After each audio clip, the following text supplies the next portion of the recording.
A gente chegou a Gana pela capital, Accra. Accra Velha é um bairro dos Tabons, que são os africanos retornados. É interessante ver um pedacinho do Brasil de volta na África. Eu acredito que a vontade de reparar a enorme injustiça de ter sido arrancado à força da sua terra tenha motivado uma parcela dos africanos escravizados no Brasil a retornarem para a África. E aqueles que tiveram condição viveram esse sonho. A sociedade caminhando para a globalização, para a sociedade de consumo, e você caminhando na contramão por alguma coisa que não tem esse apelo. Essas pessoas são legítimos descendentes e herdeiros de São Jorge, né? Porque são guerreiros. Não é fácil você preservar valores que não representam quase nada mais para a sociedade.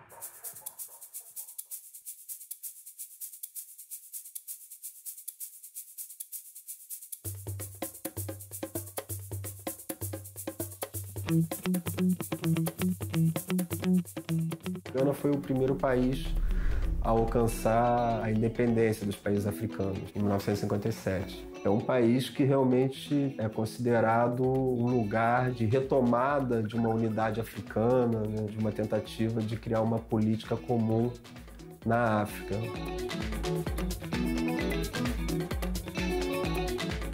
Accra também é uma metrópole, uma cidade bastante urbanizada, que já alcançou um governo estável do ponto de vista da democracia.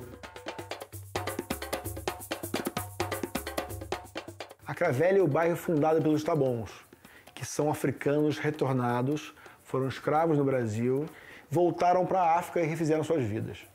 E eles ocupam uma região litorânea da cidade de Accra, que é a capital de Gana, e até hoje a comunidade permanece lá, dos brasileiros retornados, como são chamados, mas na verdade eram africanos libertos e negros brasileiros libertos também, que voltaram para a África por alguns motivos. Um deles era de voltar realmente para a terra natal após terem conseguido a liberdade.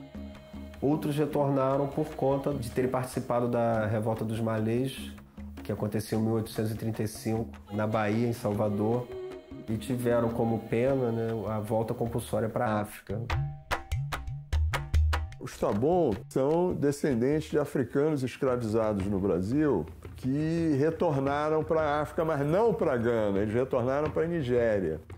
Uma vez na Nigéria, eles foram informados que em Gana teria boas oportunidades de trabalho. Então, 7 famílias de alfaiates foram para Gana e lá se estabeleceram. Quando eles chegaram, eles não sabiam falar absolutamente nada, nada da língua local. Então as pessoas falavam com eles e eles diziam tá bom, tá bom, tá bom. Então eles ficaram conhecidos como o povo do tá bom. Encontramos um bairro muito pobre, à beira-mar, com pessoas lavando suas roupas na mão, pedras no telhado das casas para que eles não voem com a ventania, muitos barcos de pescadores. É uma faixa bastante grande de brasileiros retornados que ocupam aquela região, né, e seus descendentes atualmente. Inclusive, nós visitamos a chamada Casa dos Brasileiros lá, que foi uma tentativa de estabelecer conexões Brasil-África, Brasil-Gana, né, homenagear as lideranças de Gana, seus reis. Foram poucas horas visitando Accra Velha e a gente já pegou a estrada em direção a Elmina. No caminho passamos por uma cidade super simples, à beira-mar também, onde nasceu Kofi Annan. E aquilo nos impressionou muito, né? Como é que ele surge daquele pedacinho do mundo ali e se torna um dos grandes líderes mundiais, responsável justamente por tentar transformar esse mundo num mundo mais justo, num mundo mais fraterno. A grande característica distintiva da África Ocidental é que é uma região tradicionalmente marcada pela existência de grandes estados, pelo menos desde o século IV. Grandes estados que se sucedem: Gana, Mali, Songhai, a Confederação Hausa. Os grandes estados são importantes porque o principal mecanismo de produção, entre aspas, dos escravos é a guerra. E a guerra entre estados, ou a guerra de sociedades estatais contra sociedades sem Estado ou em formação ainda, é a grande produtora de escravos. É uma região que consegue alimentar, a partir do século XVI, a América, mas ela, pelo menos desde o século VII, alimenta, através do deserto do Saara, toda a demanda que o mundo muçulmano, em expansão a partir do século VII, vai tendo de escravos.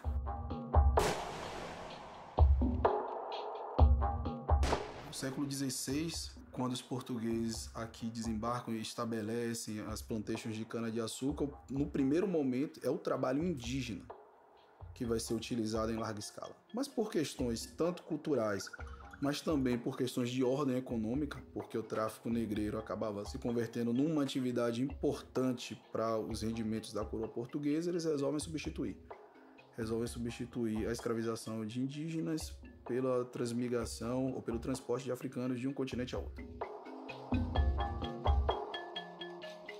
A escravidão, de alguma forma, estava totalmente imiscuída no tecido social brasileiro, durante o período colonial, mas também durante o período imperial. E aí esses escravos foram para todas as partes do Brasil.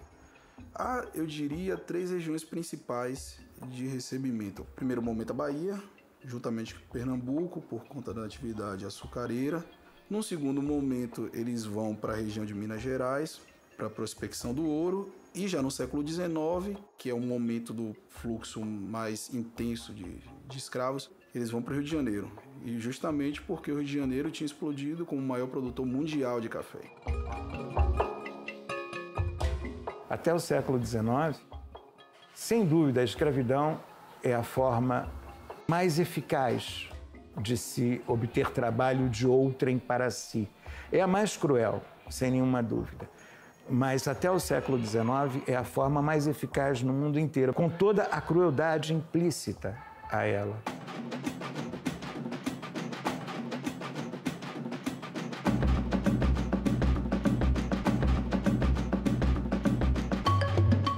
Chegamos a Elmina, já no final do dia, fomos direto para o Castelo de São Jorge da Mina.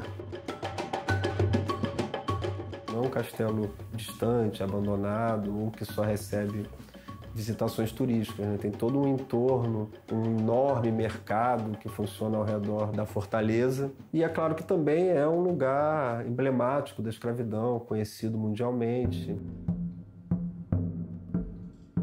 O castelo se transformou numa referência no sentido de ser um lugar que recebia africanos escravizados principalmente pelos Akans, né, que é o principal grupo étnico de Gana que reúne os Fanti e os Ashantes.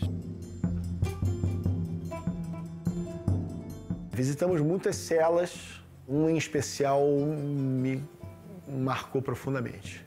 A gente viu uma caveira de pedra no alto da porta.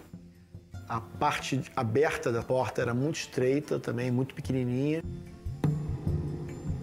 A gente perguntou para o nosso guia o que era aquilo e ele nos disse que aquela era a cela dos escravos rebeldes, onde eles eram jogados sem água, sem luz, sem comida, para que os gritos servissem de lição para os outros presos das outras celas. A sensação que eu tive foi justamente de estar no campo de concentração dos meus ancestrais.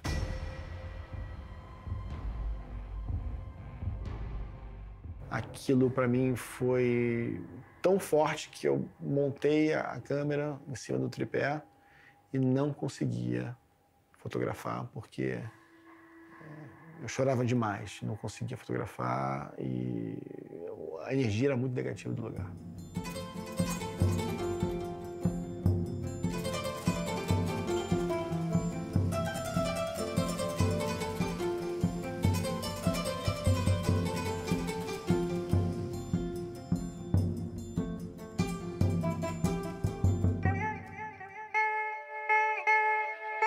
Em tempos muito longínquos, num distante reino da África, viviam Ogum, Oxóssi e Exu. Eles eram irmãos e filhos de Iemanjá. Dos 3 irmãos, cada um tinha um temperamento. Ogum era calmo, pacato e um grande caçador. Era ele quem provia a casa de alimentos. Já Oxóssi era contemplativo e descansado, não esquentava com nada. Enquanto Exu, esse gostava mesmo era de sair pelo mundo, aprontando por aí. Certo dia, voltando de uma caçada, Ogum encontra seu povoado em polvorosas. A aldeia estava cercada de guerreiros inimigos que vinham saquear as casas, violentar as mulheres, aprisionar até mesmo velhos e crianças. Ao se aproximar, Ogum viu sua casa em chamas, a lavoura destruída, todos desesperados. Então reagiu, enfrentou o combate. Tomado de uma ira incontrolável e sozinho, Ogum derrotou todos os inimigos. Não ficou um sequer para contar a história. Daí em diante, Ogum iniciou seu irmão Oxóssi na caça e disse à sua mãe: "Mãe, preciso ir. Tenho que lutar. Tenho que vencer. Tenho muito que conquistar. Mas se a qualquer momento um de vocês estiver em perigo, pense em mim, que eu voltarei de onde estiver para defendê-los." Assim Ogum partiu e se tornou o maior guerreiro do mundo. Vencia todos os exércitos sem mesmo ter um exército. Tornou-se a verdadeira força da vitória.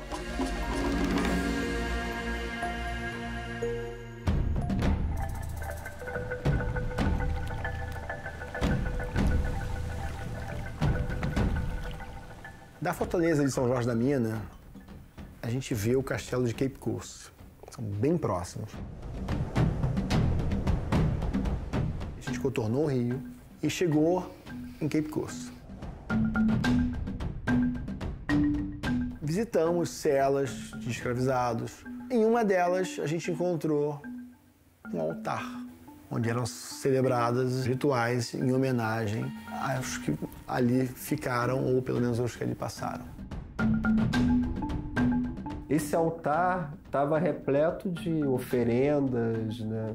E parecia que tinha tido algum sacrifício recentemente. E de repente nós ouvimos um barulho de batucada, né, ao longe, que foi ganhando força, né, e se aproximando. E quando nós olhamos, era um grupo de pessoas, a maioria vestida de verde, com tambores e bandeira e tudo mais, entrando no castelo. E foi justamente na direção desse altar que esse grupo estava se encaminhando. À frente vem um porta-estandarte, dando chutes para o alto. Lembra muito o que acontecia aqui no Rio de Janeiro, quando os capoeiras e malandros iam à frente dos blocos e cordões para protegerem justamente os estandartes. Daí vem um pouco até a coreografia do Mestre Sala e Porta-Bandeira. Depois nós descobrimos que esse grupo se chamava Azafo, era Azafo número 4. Azafo era o nome dos guerreiros que protegiam os reis, os castelos dos Acães. E essa numeração tinha a ver com o fato de serem grupos folclóricos atualmente. Grupos folclóricos e religiosos que reencenavam essa atitude guerreira dos Azafo E também tinha essa musicalidade que lembrava muito um samba carioca. Tava dormindo quando Ingomar me chamou. Tava dormindo quando Ingomar me chamou. Levanta, nego, cativeiro se acabou. Adore as almas, que ela nos proteja, nos ilumina os nossos caminhos, dê muita axé. Axé. Tava dormindo quando Ingomar me chamou. Tava dormindo quando Ingomar me chamou. Levanta. Jongo? Minha avó dizia que era um afro, né? Era uma dança africana.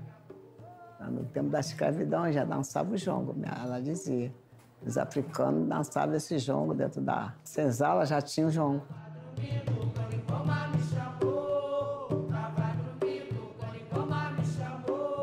O jongo é uma manifestação cultural de matriz afro-brasileira que se compõe de vários elementos. Para muitos, ele é visto e entendido só como uma dança de roda, como é bem tradicional nessa matriz africana, e que tem como principal ponto a umbigada. Mas essa umbigada do jongo se diferencia da umbigada do samba, porque na umbigada do jongo não há contato de corpos.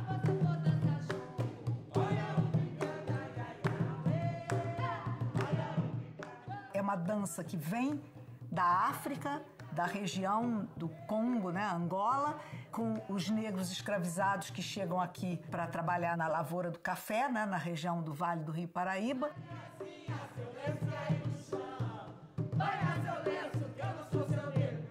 Com o fim da escravidão, essa gente vem em busca de oportunidades de trabalho para o Rio de Janeiro. Então os negros vão habitar os morros. E é nos morros que vão aparecer os núcleos de jongo. E é nesse momento, exatamente, que se faz essa junção entre o jongo e o samba. E a gente diz que o jongo é o pai do samba. No caminho de Minas Saravá, Saravá vai lá. Essa dança envolve uma música, um ritmo e, muito mais do que simplesmente isso, ela tem um caráter religioso, ou teve na sua origem um caráter marcadamente religioso. Salve, jongo! Os tambores, como em todas as manifestações culturais de matriz africana, tem uma importância fundamental para o jongo. Porque na religiosidade africana são os tambores que chamam os espíritos. Até hoje, passados muito mais de 100 anos das primeiras rodas de jongo no interior da região sudeste, a gente nota que certos ritos são mantidos. Por exemplo, os dançarinos, antes de entrarem na roda para se apresentar, eles tocam a mão no que eles chamam de tambor grande ou caxambu e se benzem. E só aí eles são admitidos na roda.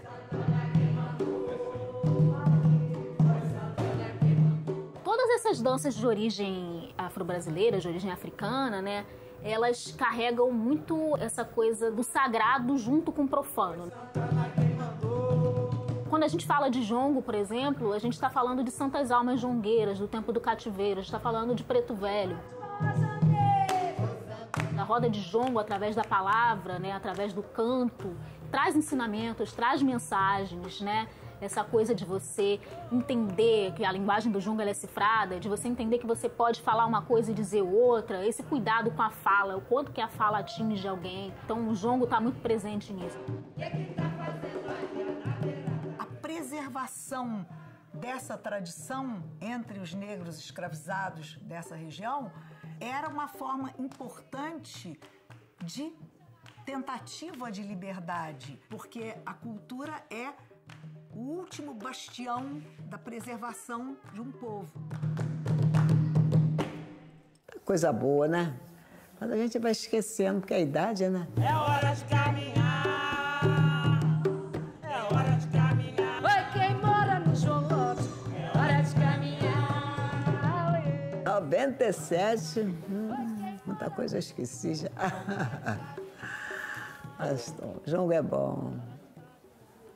O jongo é bom, o jongo é bom. O jongo é bom quando não há confusão. Vamos jongar, vamos jongar, vamos jongar até o dia clarear. Ai, jongueiro bom.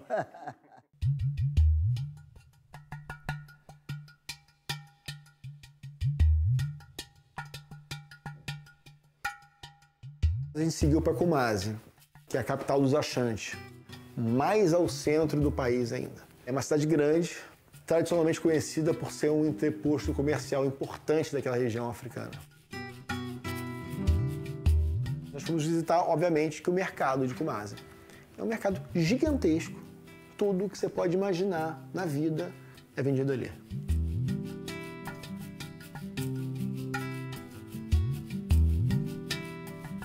O rei Ashanti, ele é, de certa maneira, mais importante do que até o presidente de Gana.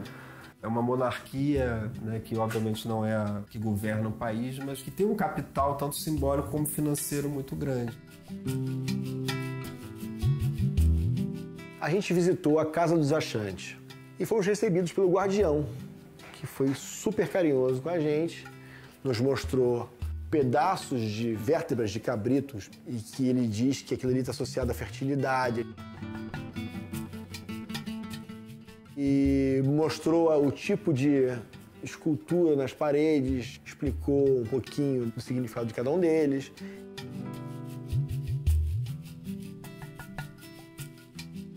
Em Gana, nós estávamos próximos à cidade de Atiponku. Estávamos na estrada e nos deparamos, de repente, com caminhões abarrotados de gente, inclusive carros de passeio com pessoas se segurando, sabe-se lá como, no capô do carro, ou seja, um monte de gente pendurada em carro, caminhão, indo tudo na mesma direção. Nós nos aproximamos e perguntamos o que estava acontecendo, e aí nos falaram que aquele grupo fazia parte de uma comunidade Krobo, ia produzir, realizar um festival, e esse festival precisava de um ritual para que tudo corresse bem. E era exatamente o que eles estavam indo fazer, eu cumprir esse ritual, que na verdade consistia em subir a montanha, né, que era considerada uma montanha sagrada, que era também um lugar onde os ancestrais desse povo se escondiam para fugir dos caçadores de escravos. Pessoas completamente diferentes, lideradas por uma autoridade local, cercada por seguranças, com a presença de um líder religioso. E após uma pequena cerimônia ao pé da montanha, onde esse líder religioso, como muitas vezes eu vi aqui no Brasil, jogou um pouco de aguardente no chão, todos seguiram montanha acima. Todas aquelas pessoas que eu imaginei que não fossem subir a montanha, que incluem uma senhora de mais de 80 anos, o próprio líder religioso, eu achei que eles não fossem subir. E eu corria, morro acima, fotografava, eles iam subindo. Até que todo mundo me ultrapassou e eu só consegui resistir até o Maurício chegar, eu entregar o equipamento para ele e apagar. Gana foi um país que me emocionou por conta dessa história que de um lado tem a ver com a escravidão e de outro lado tem a ver com a libertação. Então era um país que você percebia o orgulho de ter sido o primeiro a alcançar a independência, de ter sido uma referência para os países que alcançaram a libertação nos anos seguintes, nas décadas posteriores. Mais uma vez era hora de seguir adiante e dessa vez de carro cruzar a fronteira com o Togo. No Togo a gente ia participar de um funeral, o funeral mais animado que eu já participei da minha vida, visitar o mercado de fetiches e desmistificar a nossa impressão sobre os vuduns.